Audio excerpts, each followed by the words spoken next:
Oh, the weather outside is frightful, but the games, they're so delightful. And since we've no place to go, let's retro, let's retro, let's retro. That's not how the song goes. You're not how the song goes.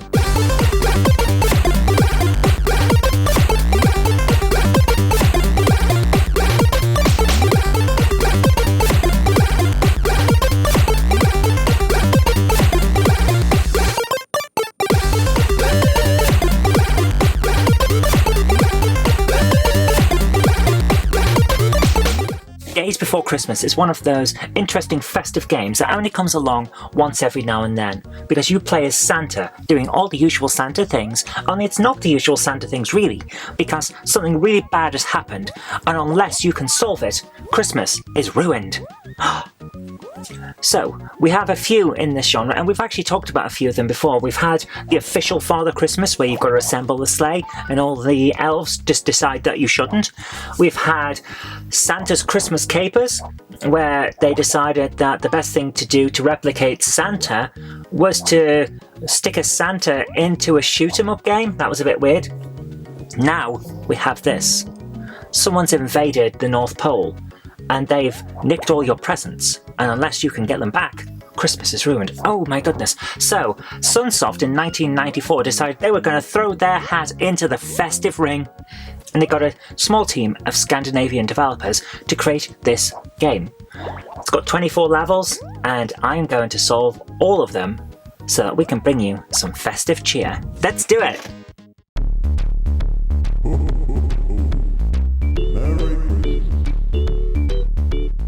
The game was developed first for the Mega Drive and released only in Australia, making it incredibly hard to get hold of a copy these days. The SNES version came out in Europe, but if you only had access to a Mega Drive, like I did, you pretty much missed out.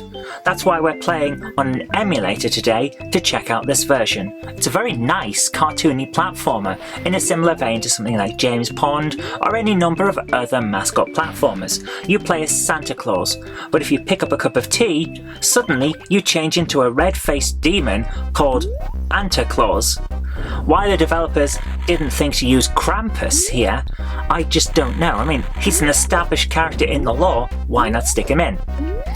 Anyway, your goal is to get to the end of each level, but if you pick up presents, you'll have presents to drop off on the levels where you fly around in Santa's sleigh, delivering the gifts by throwing them down chimneys, but only chimneys that have got smoke coming out of them. Chimneys that don't have a fire at the bottom, they don't get presents. Weirdly, the game will not penalise you for flying through the levels without having any gifts to deliver whatsoever, and it won't even penalise you if you have gifts and don't deliver them. So technically, you don't have to collect any presents, and you don't have to give any of them away. It's just weird.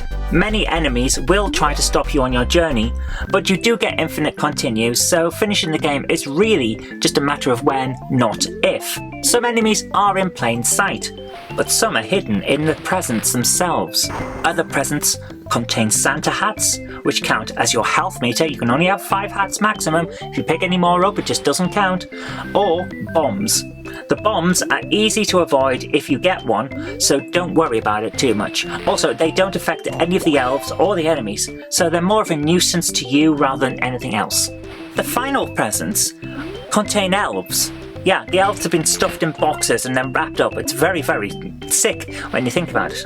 But you are supposed to technically be collecting these elves and rescuing them. However, again, the game will not penalise you if you just don't bother, so you can just rush through straight to the end of the level if you so desire. It's a bit of a weird game in that respect. It's set up all of these ideas for you, and you can try them, but you don't have to. Oh, it's very laid back, let's put it that way. So, if you're looking for something that you can play while you've had a little bit too much Christmas cheer, well, perhaps this is it for you. It's only going to take you an hour and a half, 2 hours to finish, so it's really no problem. Merry Christmas.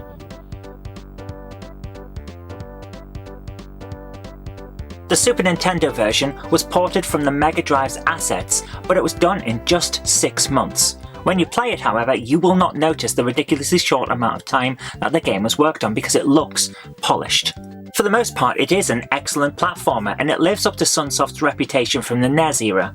The graphics are wonderfully cartoonish and I absolutely adore the cute, quirky animations that give every single character so much charm. Santa bobs about as he runs like the jolly old elf he is, and even the random enemies, some of which are very random indeed, have a lot of charm to them. It's a delight to look at from start to finish. What's not a delight, however, is the occasional badly designed level. This game flits between short, easy gameplay and textbook bad design, which isn't great, especially when it does it at the drop of a hat. You never know what's coming from level to level, as each one feels like it's chosen at random.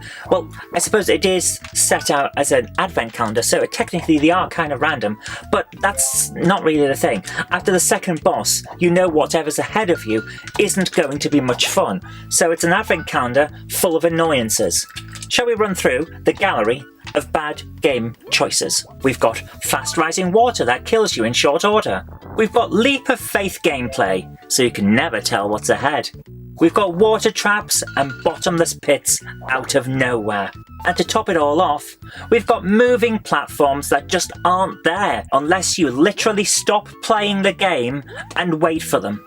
I took a break from playing at the wood factory level because it contains an example of every single one of those bad design choices, save for the rising water, which was on a different level. It's an exercise in frustration getting through the wood factory, and at this point I was genuinely going to just give up and give the game a bad review. But that's when I discovered something. I discovered that the game was produced in an incredibly short time frame. Making a game in only 12 months is no mean feat, especially with 6 of those months requiring coordination with the guys porting the game to a second system. I know, I've made games myself, and I know what it's like to just get a game up and running, let alone design the levels. So with that knowledge in mind, I went back to the game and finished it.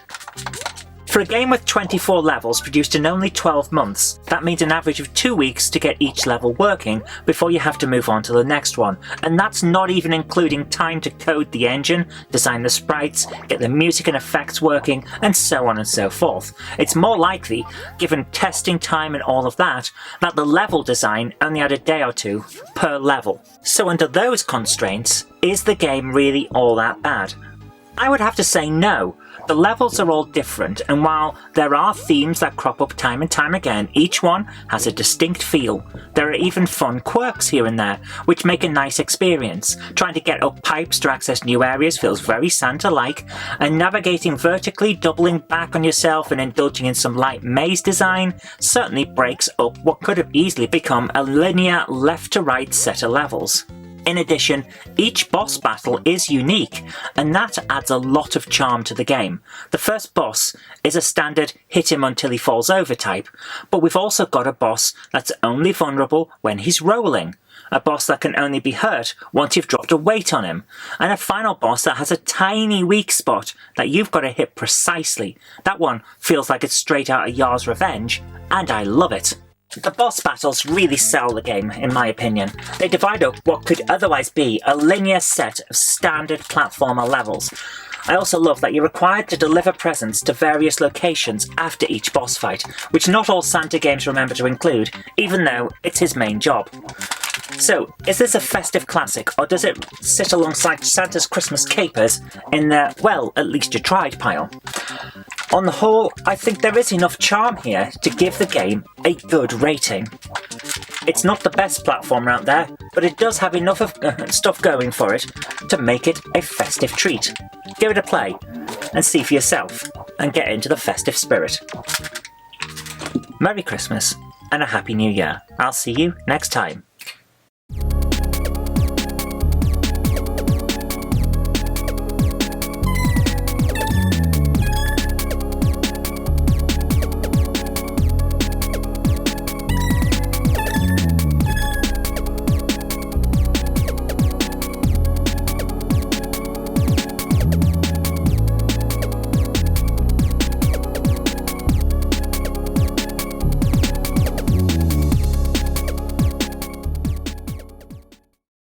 If you like the show, please consider supporting me on Patreon. It really does help create future videos. That's patreon.com/Zoe Kirk Robinson. And I've got an extra special thanks going out to Chief89, Sam Yates, Retro Mickey82, Mo Henry, and George Bortorini. Thank you so much, guys.